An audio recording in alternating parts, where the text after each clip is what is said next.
Merhabalar, kanalıma hoş geldiniz sevgili dostlar. Bu videoda sizlerle beraber kapşonlu Afrika menekşesinden oluşan bir yelek öreceğiz.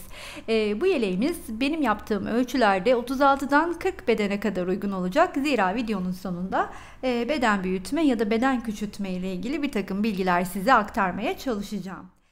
Videoya kısa bir ara. Size katıl butonundan söz etmek istiyorum. 3 ayrı seçeneği mevcut. Şayet arzu ederseniz kendinize uygun olanı seçip bana destek olabilirsiniz. Motiflerimi 3 milim tığ ile ördüm. Birleştirme aşamasına geldiğimde artık 2,5 milim tığ kullanıyor olacağım. 4 mevsim koton ipleri kullanıyorum. Çoğunlukta olduğu gibi. Zemin için Alize Cotton Gold'un siyahını seçtim ama motiflerde 4 mevsim birçok markanın ipi var. Alize'den Yarnart'a, Etrofil'den Gazal'a, Kartopu ve Ören Bayan diyebilirim. Her birinin koton ipini kullandım. Çünkü her birisinin birbiriyle uyumu da söz konusu. Dokuları birbiriyle örtüşüyor.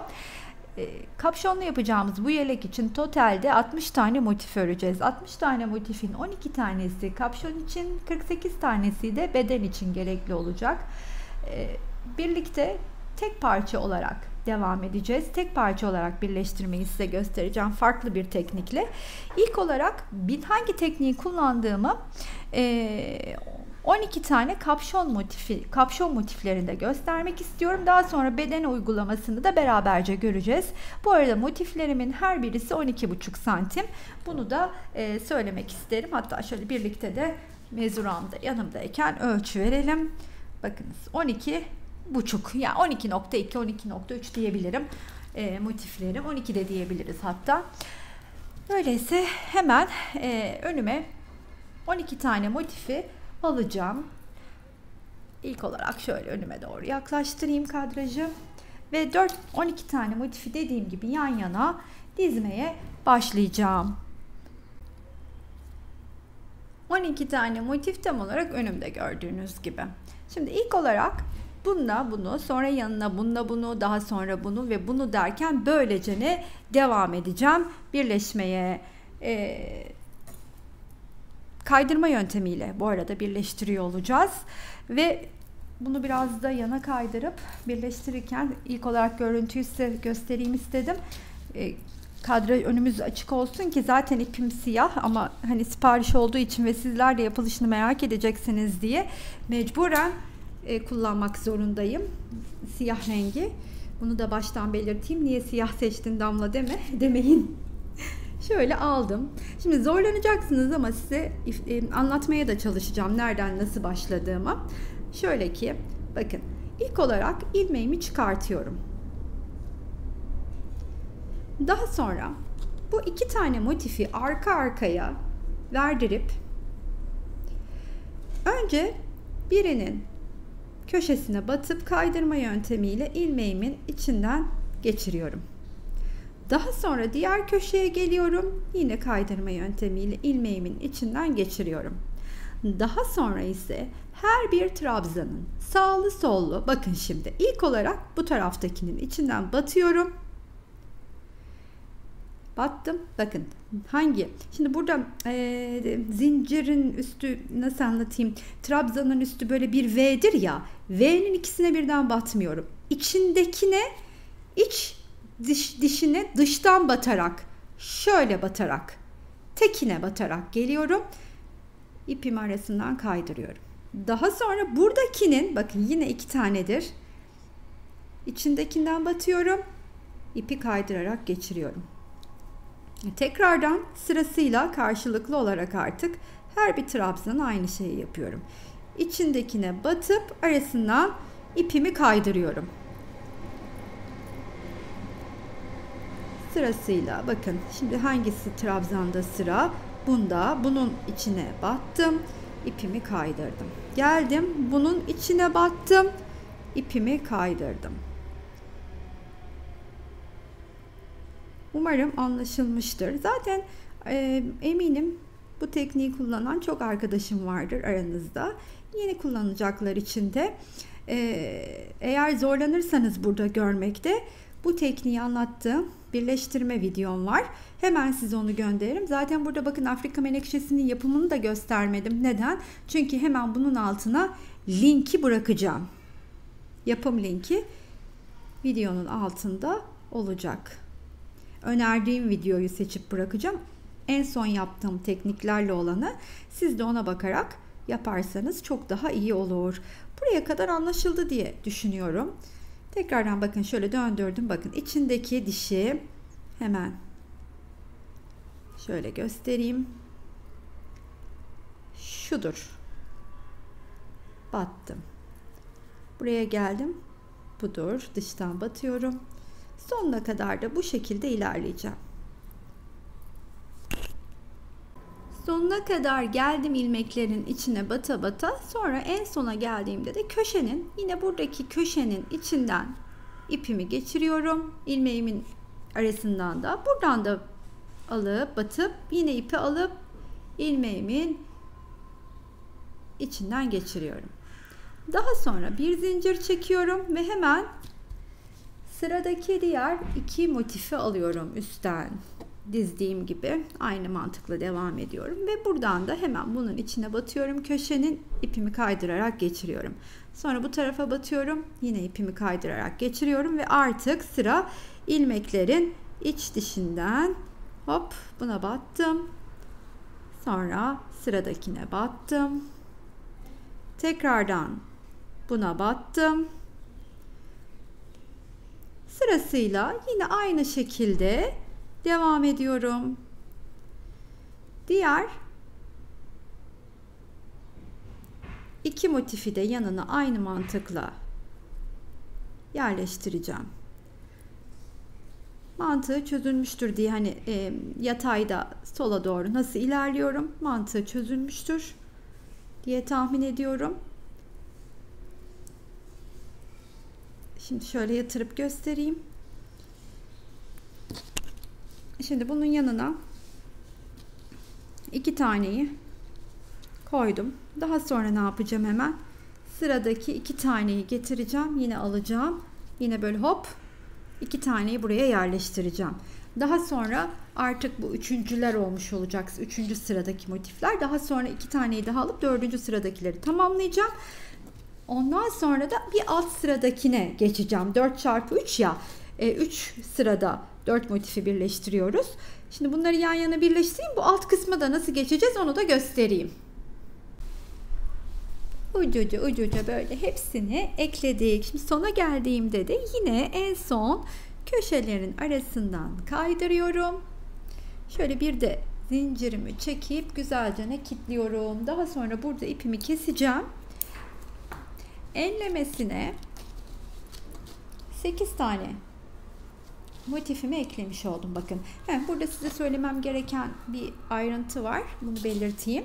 Şu ilki bazen böyle dönebiliyor ve burası böyle kıvrılıyor. Bunun düzgün olduğuna emin olun. Hani araya çektiğiniz zincirin düzgün durduğuna emin olursanız böyle birleştirirken önünüze yatırdığınızda bir sıkıntı olmaz. Dönmez yani. Onu da bildireyim. Şimdi artık diğer bu 4 tane motifi eklemekte. 12 taneyi yatay olarak şöylece göstereyim. 12 taneyi yatay olarak böylelikle birleştirmiş olacağız. Ne yapacağım? Şimdi bunu da buna ekleyeceğim. Daha sonra bunu alacağım yanına. Böyle. Şimdi şu 3 tanesini ayırayım kenara. Sırasıyla karıştırmayayım. Nasıl başladığımı hemen göstereyim. Akılda soru işareti kalmasın mümkün olduğunca. Hemen ilmeğimi çıkartıp bu iki tane köşeye çalışmaya başlıyorum. Ne yapıyordum? İpimi ilmeğimin arasından geçirerek başlıyordum. İlk bu köşede, sonra bu köşede. Tekrardan artık burayı biliyoruz. İlmeğimizin içinden, iç dişinden batıyoruz. Sonra burada da içinden batıyoruz. Şuraya kadar geleyim. Şu motifi buraya geçerken ne yapacağız onu da göstermek istiyorum. Bunu da buraya ekledikten sonra şimdi bunu alırken normalde bu köşelerden geldim. Bir zincirimi çektim. Yani köşelere battım. Arada bu iş bittikten sonra bir zincir çekiyorum.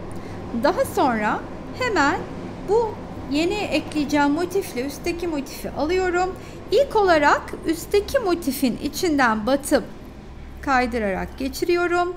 Daha sonra bu köşede de kaydırıp geçirdikten sonra aynı teknikle birleşmeye devam ediyorum. Yani yanına motifi de bu şekilde ekleyerek tamamlayacağım. Diğer motifleri de yatay birleşmeyi yapmış olacağız o vakit. Şu 2 tane motifi de ekleyip geleyim. 12 motifi yatay olarak birleştirdim. Şimdi sıra dikey olarak birleştirmekte. Bu kısmı oldukça kolay çünkü yeri belli artık. Ne yapacağım? İlk olarak mesela bunu alacağım. Buradan başlayacağım birleşmeye. Şimdi şuradan yine köşelerden batarak geleceğim. Şuraya kadar aynı şekilde devam edeceğim. Buraya geldiğimde de ne yaptığımı size göstermek istiyorum. Buraya kadar bu şekilde geldim. Şimdi burada artık en son trabzanları da ördükten sonra köşelerde herhangi bir işlem yapmıyorum.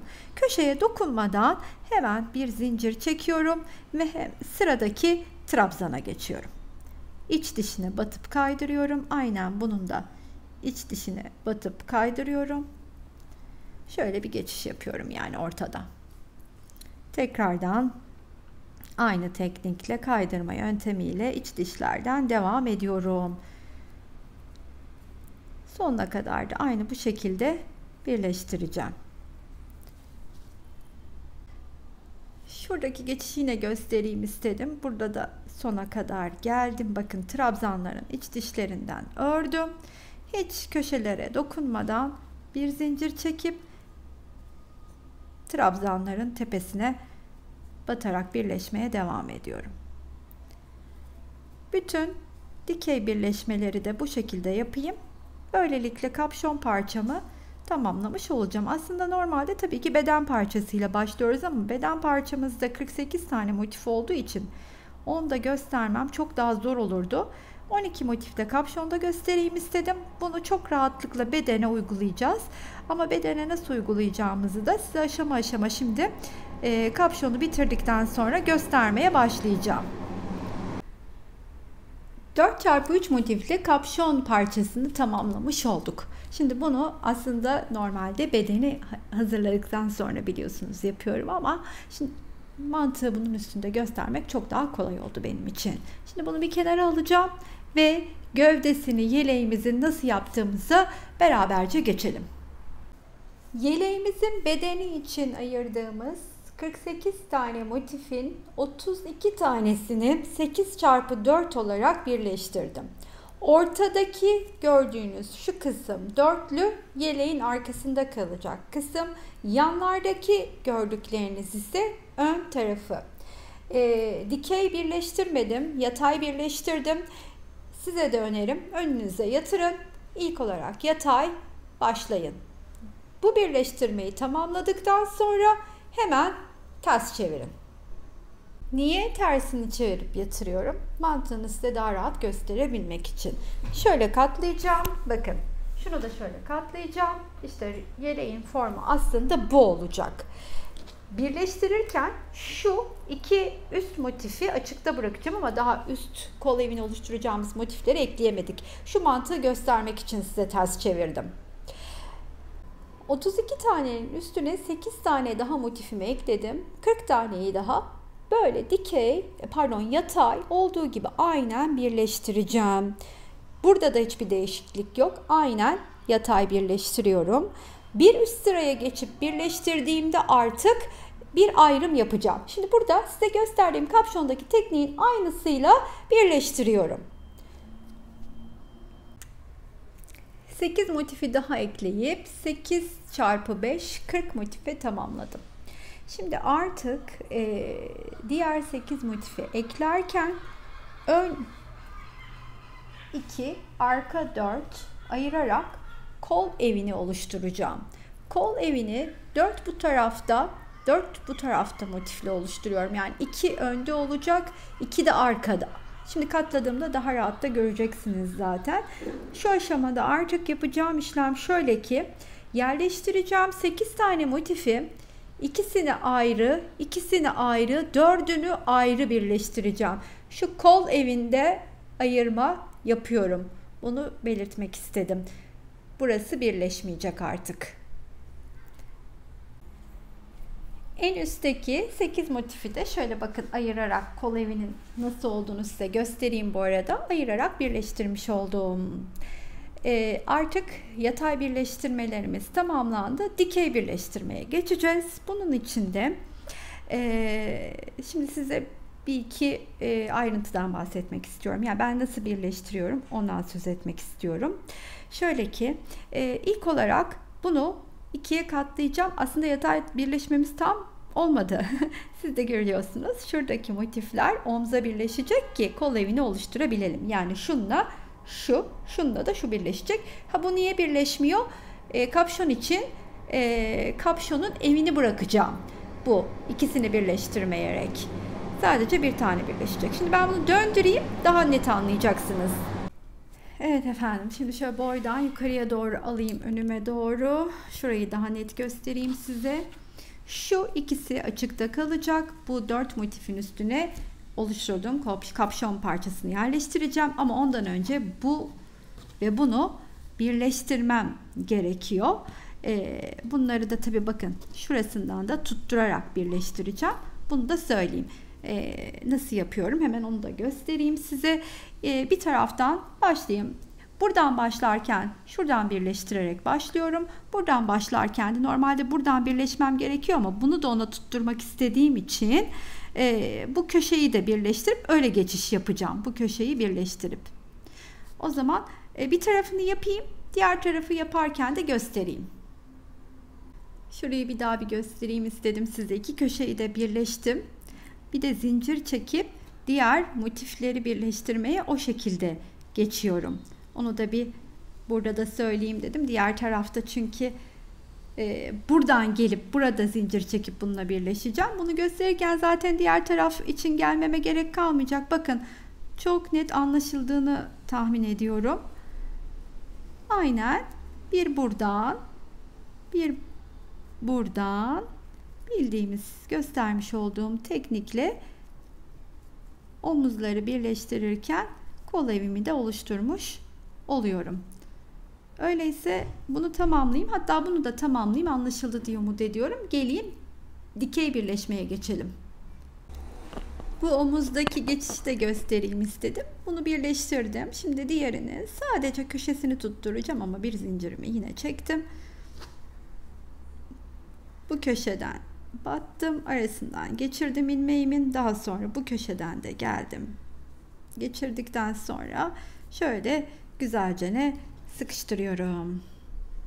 Ve ipimi kesiyorum. İşte kapşon için yerimiz belli oldu. Şimdi arkası da birleşince. Ben size sırasıyla nasıl yol alacağımı şu anda dikey birleştirmede göstereceğim. Ama bunu birebir burada yaparak devam edemem. Parça büyük, şekil biraz farklı. Hani devam ederek göstermem ama şimdi nereleri birleştireceğimi, nasıl yol alacağımı gösteriyorum. Siz burayı dikkatle izlerseniz eğer hiç sıkıntı yaşamayacaksınız. Net görebilmeniz açısından hırkayı yan yatırıyorum. Pardon, yeleği yan yatırıyorum. Şöyle hemen aşağı doğru da çekeyim. Bütün motifler görünsün. Şöyle göstermek istiyorum. Şurası şimdi bizim kapşonumuzun yerleşeceği yerdi. Bakın burası da kol evimizin oluşacağı yer. Tam olarak neredeyiz görün istedim. Yan tarafları 1, 2, 3, 4 önden 4 arkada olmak üzere dikey buraya kadar kol evine kadar birleşeceğim. Aynı şekilde diğer yanda da yapacağım. Daha sonra buraya geldiğimde buradan başlayacağım. Hop geleceğim yukarıya. Sonra yukarıdan aşağı kadar da devam edeceğim onu da birleştirmeye. Sonra tekrardan buraya geldiğimde buradan başlayacağım. Yine geleceğim böyle hop arkaya döndürüp buradan da bu şekilde devam edeceğim. Daha sonra da bunun da koltuk altını 1, 2, 3, 4 motif olmak üzere kol evine kadar birleştireceğim ve sonunda arkasını döndürüyorum. Açık kalan bir yerimiz olacak. O da şu arka kısmımız. Bu arka kısmı da buradan gelip şu ensedeki tam kapşonu yerleştireceğimiz yere kadar da birleştireceğim. Şimdi siz bu aşamaya geldiğinizde nerede nasıl birleştiriyordum diye karıştırmamak için videonun burasını dikkatlice tekrar izlerseniz hiç sorun yaşamayacaksınız. Ben dediğim gibi göstermiş olduğum birleştirme tekniğiyle yeleği tamamlayıp kapşon için geliyorum. Yeleğimi birleştirdim her tarafını, size gösterdiğim gibi. Kapşon için yeri belli. Hatta bir tane kolun etrafını bile geçtim. Bakın lastikle şöyle göstereyim size. Kapşon takmadan geçivereyim, daha kolay olur dedim. Şimdi bu kolda yine lastik yapımını size göstereceğim. Bu lastik yapımının aynısını kapşonu taktıktan sonra hırkanın etrafında da yapacağım. Şimdi burada göstereyim size lastik yapımını, ama hani burada bu renkle siyahla zor gelebilir. Anlamakta sıkıntı yaşarsanız kanalımda tığ işi lastik yapımı olarak aratırsanız Gorgeous tığ işi lastik yapımı detaylı olarak bulabilirsiniz yapımıyla ilgili bilgileri. Öyleyse şimdi kol çevresini beraberce lastik geçelim.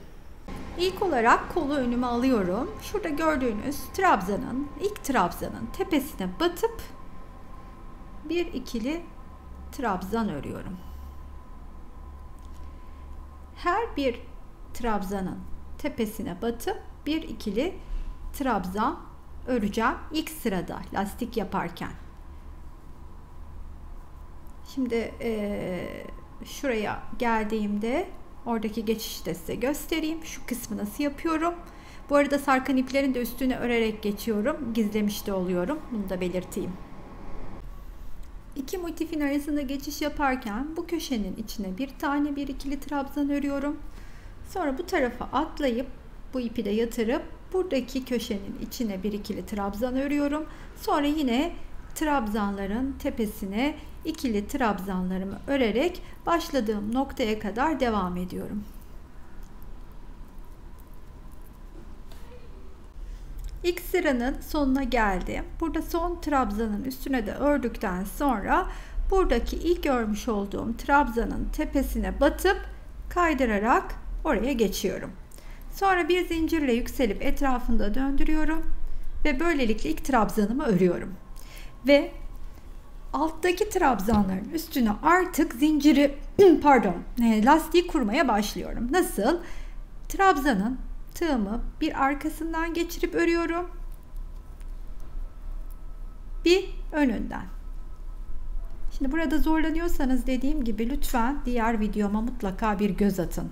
Lastik yapımı videoma. Önden, arkasından. Tığı bir öne, bir arkaya batırarak trabzanlarda lastiğimi kurmaya başladım. Bakın böylelikle. İkinci sırayı, üçüncü sırayı da böyle tamamlayacağım. Hırkamın, hep hırka diyorum. Yeleğimin etrafını da aynı mantıkla geçeceğim. Burada gördüğünüz gibi. Bu kolun şimdi etrafını bu şekilde tamamlayayım. Bir de üçüncü sıraya da birlikte geçelim. Üçüncü sıra bizim için çok daha kolay olacak. Çünkü artık nereye batmamız gerektiğini bize rahatlıkla gösterecek trabzanlar. Bakın. Böyle devam ediyorum. İkinci sırayı da tamamladım. Şimdi burada yükselip ördüğüm trabzanın tepesine batıyorum. Kaydırarak içinden geçiyorum ve yine zincir çekip yükselip bu şekilde yalancı trabzanımı ilk olarak örüyorum. Artık bana alttaki trabzanlar önü arkayı gösteriyor. Önü önden örüyorum. Arkayı arkadan örüyorum. Bu sıra çok daha kolay örmesi. Önü önden, arkayı arkadan. Bu sırayı da bu şekilde tamamlayıp bitireceğim kolu. Şimdi kapşonda bu ilk motifi birleştirdikten sonra bu tam köşedeki ayrımlı olan yere geliyoruz. Burada hiç aklınız karışmasın. Yine köşeye batıp arasından kaydırın. Buradaki köşeye batın, aradan kaydırın. Tekrar yeni motifteki köşeye batıp aradan kaydırın. Aynı şekilde burada da batıp aradan kaydırın. Bu köşelerdeki bu birleştirmeyi yaptıktan sonra da normal standart karşılıklı kaydırma yöntemiyle birleştirmemize devam ediyoruz.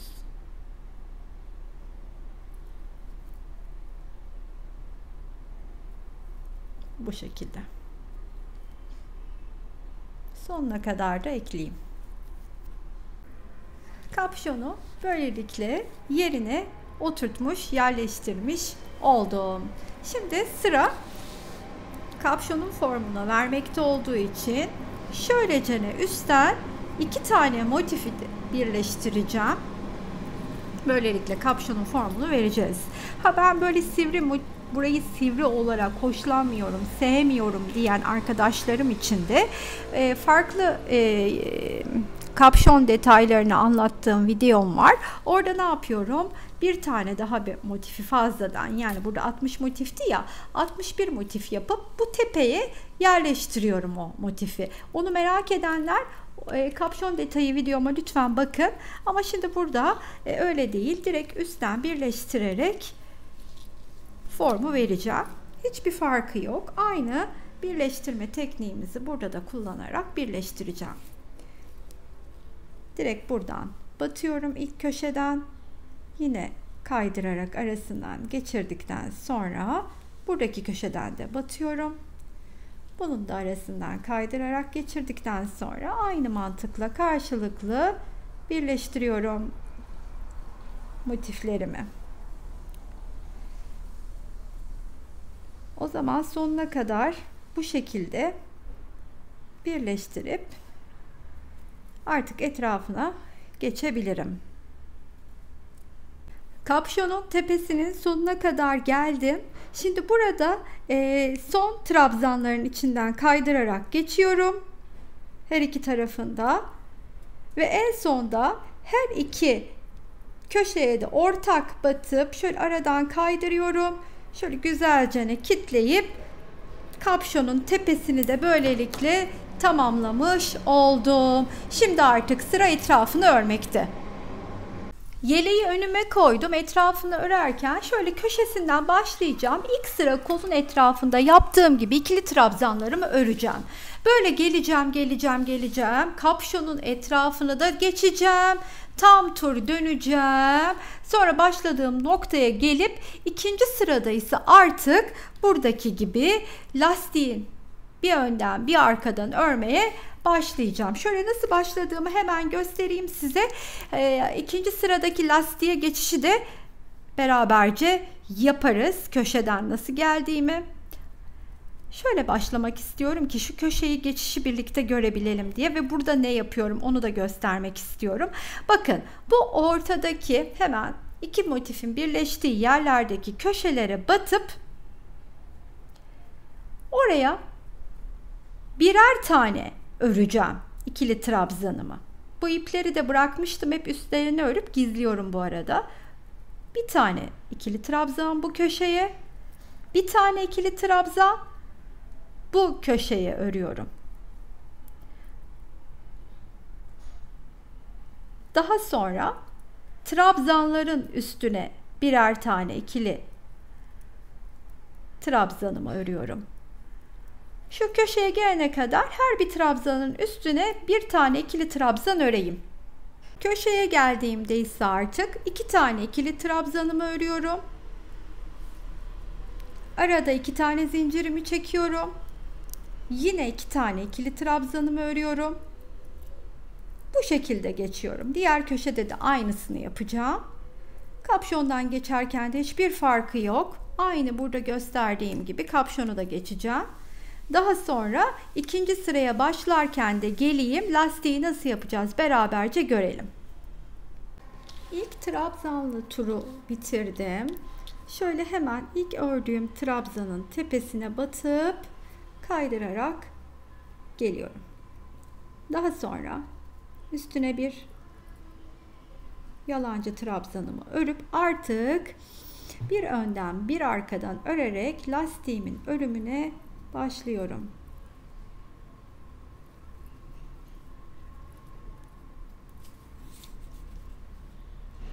Şu şekilde. Birini önden, diğerini arkadan. Kolunu da gösterdiğim gibi. Şimdi şu küçük köşeye geleyim. Orayı da geçişini birlikte yapalım. Buraya köşenin olduğu yere geldiğimde de sırasıyla önce dışarıdan, sonra içeriden örüp hemen buraya 2 tane trabzan yapıyorum köşeye. Daha sonra yine 2 zincirimi çekiyorum ve 2 trabzan daha yaptıktan sonra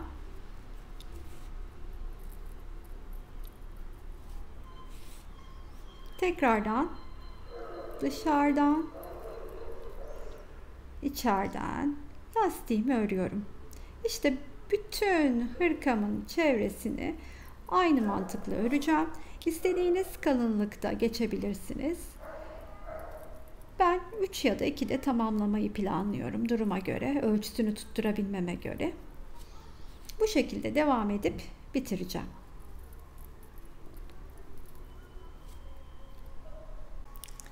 En sevdiğimiz kısım, finale geldim yine. Yeleğimin etrafını da kol çevresi gibi 3 sıra pat geçtim. Kapşonu da dahil olmak üzere. Size şöylece göstereyim. Lastiğimi 3 turda tamamladım. Şimdi sıra bedeni nasıl büyütebiliriz sorusuna geldiğinde şayet motifleri, siyah kısmını, burada örmüş olduğum siyah kısmını renkli geçip bir sıra siyah örerek motifi büyüterek işe başlayabilirsiniz. Bu tür kapşonlu hırkalarda arkasında 5 motifi çok fazla önermiyorum. Yaptığınız kişi eğer çok iri yapılı değilse omuzlardan düşüyor. Arkası beşli olan hırkalarda. 5 motif olan yanlamasına doğru. Ama motifleri büyütmek bir alternatif olduğu gibi kol altına bir motif yerleştirerek de yeleği örebilir. Hırkalarda da bu tekniği kullanabilir. Kol altına motifi yerleştirip enlemesine motif sırasını 10'a çıkartabilirsiniz. Zaten 10'a çıkarttığınızda patını da biraz daha geniş örerek çok büyük bedenlere bile hırkayı uygun hale getirmiş olacaksınız. Birçok alternatifi var. Damla, bunun etrafını bir sıra daha renkli geçersek hırka çok renkli olur diyorsanız da siyahı ördünüz, bir sıra daha siyah örüp hem hırkayı büyük bedene göre daha bir sakinleştirmiş olursunuz, hem de çok rahatlıkla hırkayı da genişletmiş olursunuz. Bu hırkada zemin rengi olan Alize Cotton Gold'un siyahından 3 adet kullandım. İçindeki renkler elimde kalan birçok koton ipti. Yani koton dediğim %100 kotonlar değil tabii ki. 4 mevsimlik kullandığımız ipler koton ve akrilik karışıktır. Yarn Jeans, Alize Cotton Gold gibi türevlerini düşünebilirsiniz. Böyle bir rengarenk hırka yapacaksanız elinizdeki ipleri değerlendirebilirsiniz. Hırka ya da yelek. Benim yeleğim 36'dan 40 bedene kadar uyumlu oldu. Şöyle yatırdığımda, şöyle söyleyeyim size, daha doğrusu yeleği tam açtığımdaki ölçüsü, tam açtığımda 110 santim civarı diyebilirim. Boy uzunluğunu da size söyleyeyim hemen. 75 santimde boy oldu. Boy için artı 8 motif örmeniz yeterli. Eğer beğendinizse ben sizden her zamanki gibi bir kalbinizi rica edeceğim. Yorum ve beğenilerinizin benim için çok kıymetli olduğunu tekrar hatırlatıyorum. Artık bir YouTube klişesi olan abone olmayı unutmayınız sözünü de söyleyeceğim. Hemen altta gördüğünüz katıl butonuna tıklayarak yapacağım yeni projeler için de beni desteklemeniz çok kıymetli. Kendinize uygun seçeneği bulabilirsiniz dilerseniz tabii ki. Arkadaşlarınız o da örer dediğiniz arkadaşlarınızla paylaşmayı unutmayınız. Buraya kadar izleyen herkese çok teşekkür ediyorum. Sıradaki videolarda görüşmek üzere. Hoşça kalın arkadaşlar.